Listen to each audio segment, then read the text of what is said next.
Hello प्रिय विद्यार्थियों, आप सभी को दीपावली की हार्दिक शुभकामनाएं। आज हम बीकॉम पार्ट सेकंड के ईएफएम के पेपर सेकंड फाइनेंशियल मैनेजमेंट के टॉपिक इन्वेंट्री मैनेजमेंट के अंतर्गत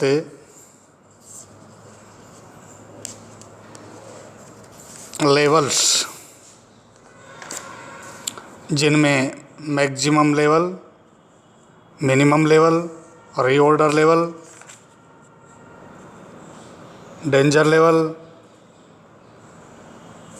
आदि के बारे में चर्चा करेंगे। सबसे पहले हम बात करते हैं मैक्सिमम लेवल की।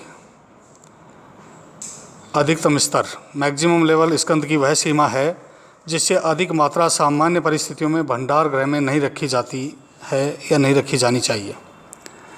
अधिकतम स्तर के निर्धारण का उद्देश्य भंडारण स्थल में बचत करने तथा अनावश्यक पूंजी का न फंसाना है।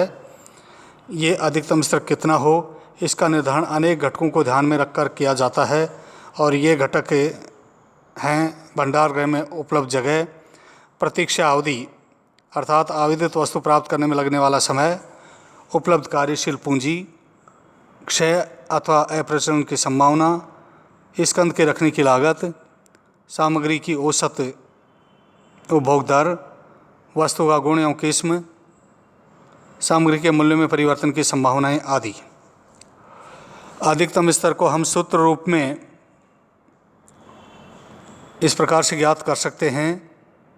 मैक्सिमम लेवल बराबर reorder level plus reorder quantity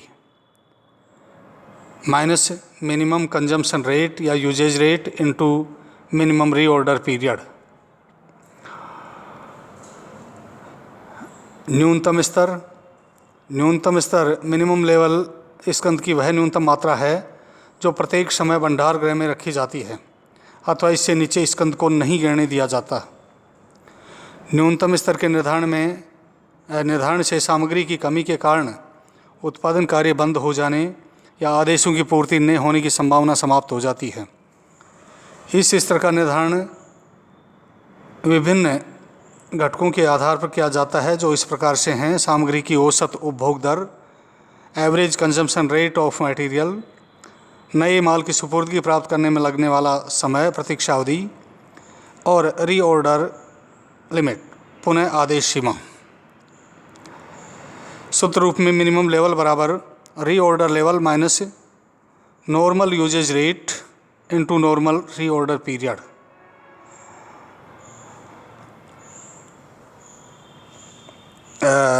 next है रीऑर्डर लेवल, पुनः आदेश स्तर।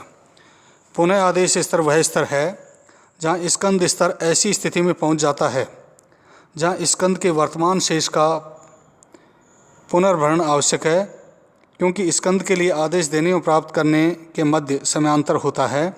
इसका उद्देश्य यह है कि आदेश नहीं तो बहुत शीघ्र दिया जाना चाहिए अथवा नहीं बहुत देर से, क्योंकि दोनों ही स्थितियाँ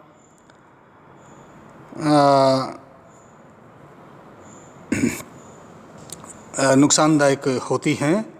पुनः आदेश स्तर निर्धारित करते समय विचारणीय जो घटक हैं, औसत सुपुर्दगी समय, उपभोग की औसत दर, संभावित आवश्यकताओं यथा आपूर्ति में देरी, असामान्य क्षय या क्षति आदि को समावेश हेतु विशेष छूट।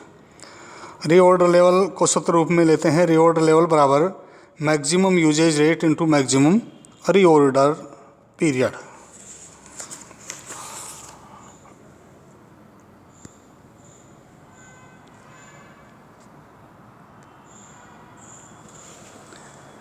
Average stock level. Average stock level कोई विशेष स्तर नहीं है। जैसा कि औसत शब्द के बारे में जाना जाता है, इसका आशय केवल अधिकतम और न्यूनतम स्तर के औसत से है। अतः एवरेज लेवल अधिकतम स्तर प्लस न्यूनतम स्तर बटे 2, maximum level plus minimum level divided by 2, या न्यूनतम स्तर plus 1/2 of reorder quantity. Danger level, खतरे का स्तर, वह क्षण जब स्कंद स्तर न्यूनतम स्कंद स्तर से नीचे चला जाता है, इसको हम खतरे या संकट का स्तर कहते हैं। इसलिए यह न्यूनतम स्तर से नीचे होता है। विशेषज्ञों की ये राय है कि जैसे ही स्कंद स्तर खतरे के नीचे चला जाता है, तब किसी भी मूल्य पर स्टॉक प्राप्ति के लिए तुरंत कार्रवाई करनी चाहिए, ताकि स्कंद समाप्त होने और उसके खतरों से बचा जा सके। खतरे के स्तर का निर्धारण करते समय निम्न घटनाओं पर विचार करना चाहिए। नियमित आपूर्ति की असफलता के कारण, आपूर्ति के सरल एवं त्वरित स्रोत, ऐसी परिस्थितियों के कार्य आदेशों का पुनः सूचीकरण, यातायात के अतिशीघ्र साधन तथा प्राप्ति का आपातकालीन समय। खतरे के स्तर का सूत्र, डेंजर लेवल बराबर minimum rate of consumption into emergency delivery period, या maximum rate of consumption into emergency delivery period. अब हम इन विभिन्न लेवल्स को एक उदाहरण के माध्यम से स्पष्ट करते हैं। जैसा कि उदाहरण आपके सामने दिया हुआ है कि श्री राम एंटरप्राइजेज एक विशेष उत्पाद जेड एक प्रोडक्ट का नाम है, उत्पाद जेड का निर्माण करते हैं। वर्ष 2006 के लिए निम्नलिखित विवरण संकलित किए गए हैं। Monthly demand of Z product बराबर 1000 यूनिट्स। मंथली डिमांड, मासिक demand. Cost of placing an order ₹100 per order. Annual carrying cost per unit ₹15। Normal usage 50 units per week. Maximum usage minimum usage 25 units per week. Maximum usage 75 units per week. और reorder period बराबर 4 to 6 weeks, 4 से 6 सप्ताह। इनसे गणना करनी है reorder quantity, reorder level, minimum level, maximum level और average stock level. Reorder quantity को EOQ भी कहते हैं।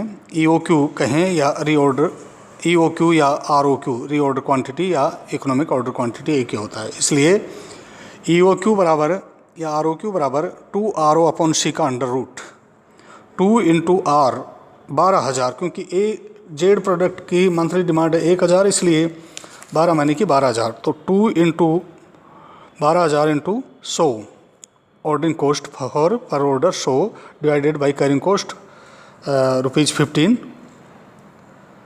पर यूनिट पर ईयर है। इसलिए 2 × 12,000 × 100/15 का अंडर रूट 1,60,000 का अंडर रूट 400 यूनिट्स ROQ या EOQ होगी। नेक्स्ट है reorder level, maximum level into maximum reorder period. 75 × 6 weeks है मैक्सिमम रीऑर्डर पीरियड, तो ये 450 units. Minimum level, reorder level minus normal usage into normal reorder period. तो reorder level पहले ही हम ज्ञात कर चुके हैं 450 यूनिट्स। तो 450 माइनस नॉर्मल यूजेज 50, क्योंकि 50 हो जाएगा 25 + 75 डिवाइडेड बाई 2, तो 50 × एवरेज रीऑर्डर पीरियड 4 से 6 है, तो 10 का एवरेज 5। तो 450 माइनस 50 × 5, 450 माइनस 250 बराबर 200 यूनिट्स। मैक्सिमम लेवल बराबर reorder level plus reorder quantity minus minimum usage into minimum reorder period. तो रीऑर्डर लेवल हो गया 450 plus reorder quantity 400 minus minimum usage 25 units into minimum reorder period 4, तो 850 minus 100 बराबर 750 units. Average stock level minimum और maximum का average 200 + 750/2, तो ये 950 divided by 2 बराबर 475 यूनिट्स।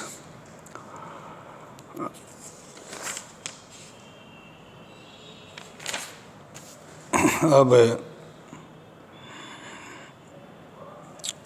आज हम इतना ही लेते हैं। इसी के साथ आप सभी को बहुत बहुत धन्यवाद।